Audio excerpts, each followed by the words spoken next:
Speaker, the media of this country, Mr. Speaker, will tell you that the demonstrations were organized by Gaucho. They will tell you the demonstrations were organized by Gaucho. They will tell you they were organized by Matakwei. They will tell you the demonstrations were organized by Sakaja. They will not tell you the real culprits, the people who are organizing these demonstrations, Mr. Speaker. So it is incumbent upon us as people who have to discuss matters of national importance, Mr. Speaker, to tell Kenyans the truth, Mr. Speaker. Mr. Speaker, what happened yesterday was very clear. Mr. Speaker, it was not a Gen Z demonstration. It was a demonstration that was organized politically in this country, Mr. Speaker. And you can see where it happened. It took place in Nyeri. That is where Gachagua comes from. It took place in Madira. It took place in Kisii.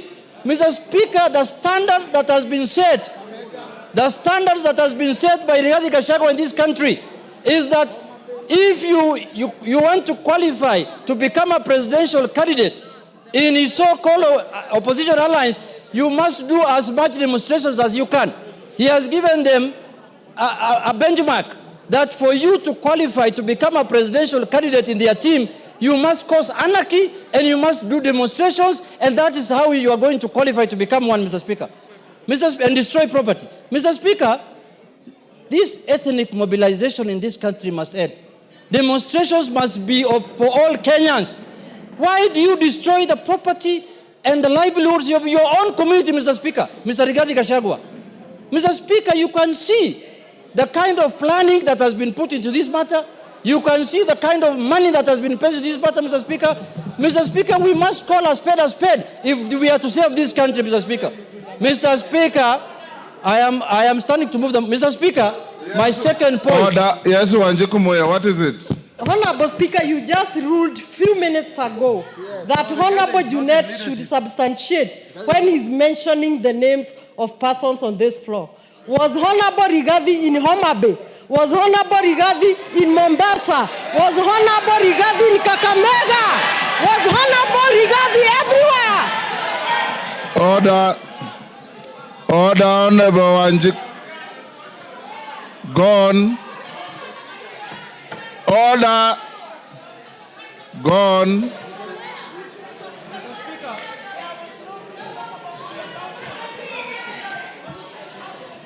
Mr. Speaker, I want to tell Honorable Muya that there was no destructions of property in Homa Bay. There was no destruction of property in Kisumu. There was no destruction of property in Kisii. But there was destruction of property in Nyeri. There was destruction of property in Nyandarua. There was destruction of property in Kikuyu. There was destruction of property in Nyamakima. That tells you who the chief goon is. The chief goon is Mr. Rigathi Gachagua, Mr. Speaker. Mr. Speaker, we must call a spade today. We must call a spade today, Mr. Speaker. You can see, Mr. Speaker, this is one man who is holding his community hostage, Mr. Speaker. He has decided to use his community and destroying their property and making and impoverish them in this country, Mr. Speaker. This is the Lord of poverty. This is the man who wants to make the community from Mount Kenya to become poor so that he can rule them, Mr. Speaker. Mr. Speaker, I want to say this. Order, members, listen to yourselves. Mr. Speaker, I want to say this. This country has a constitution. This country has a government. The government of the Republic of Kenya and the constitution must make sure that every citizen's life is protected and their property is protected, Mr. Speaker. We have an election in 2027. We don't have any other election before then. If you want to remove a government, you will not do it by force. You will not do it through demonstrations. You will not do it through burning and destroying people's property. You have to wait for the election to arrive. Mr. Speaker, my second point on this matter, the media of this country. Mr. Speaker, I support the freedom of the media, Mr. Speaker. And yesterday, I was sad when the live coverage was removed, Mr. Speaker. But, Mr. Speaker, the freedom of the media also must come with responsibility, Mr. Speaker. Mr. Speaker, the media must be able to make sure that they report accurately and factually, Mr. Speaker. Mr. Speaker, for example, what is happening with the Standard newspaper and the KTN, Mr. Speaker? This is a media house that is hell-bent to create genocide in this country. We have, as a House, Mr. Speaker, we have to interrogate the issue of politicians owning media houses in this country, Mr. Speaker. I'm aware one Honorable Gideon Moi is the owner of Standard newspaper and this KTN, Mr. Speaker. Mr. Speaker, he cannot use his media house to settle political scores unless or otherwise he wants to become like Felician Kabuga of Rwanda, Mr. Speaker, who has caused genocide. Now the Felician Kabuga of this country now is Honorable Gideon Moi, Mr. Speaker, because he's using his media house like the way Radio Mill Collins was used in Rwanda to cause genocide, where 800,000 people were lost, Mr. Speaker. We must call a spade, Mr. Speaker. The media house, the media must enjoy their freedom. The media must be allowed to do their work. The media must be allowed to exercise their constitutional rights, Mr. Speaker. But the media that is owned by politicians who are trying to use their media houses to settle political scores, Mr. Speaker, we must call them out here because they will cause genocide in this country, Mr. Speaker. I am told Gideon Moi is the one who used to keep Felician Kabuga in Kenya when his father was the president. And he was hiding here. Maybe he learned those bad manners from Felician Kabuga, Mr. Speaker. Mr. Speaker, I want to say this. Yes, Kagusha, what is it? Honorable Kagusha.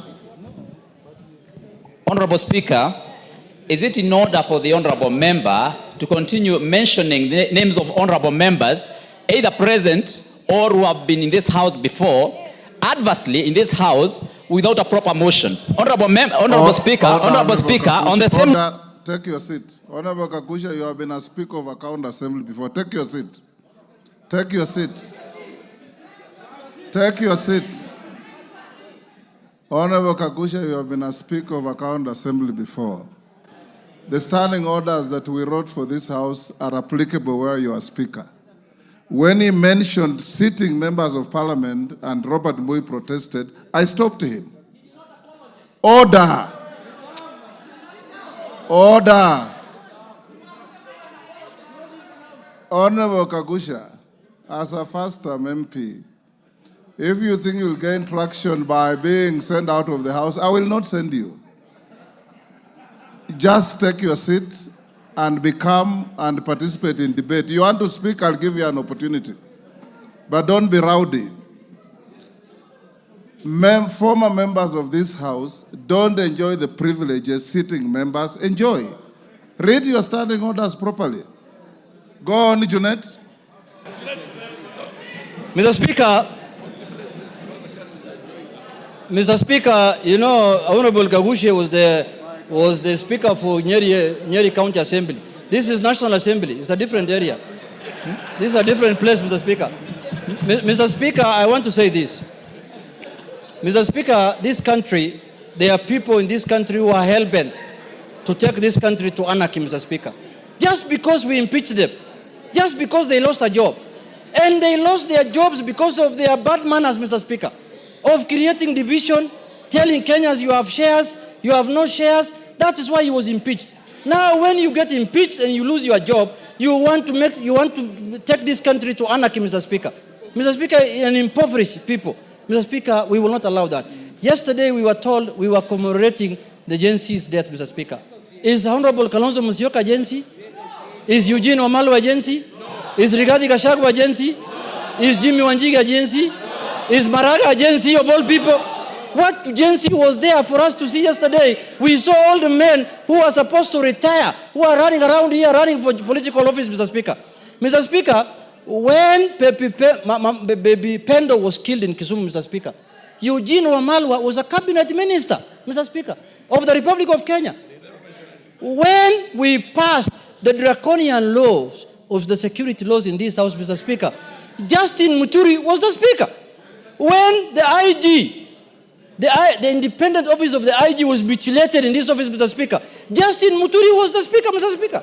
Now, Justin Muturi now says he wants to be chair of some commission called Justice Commission.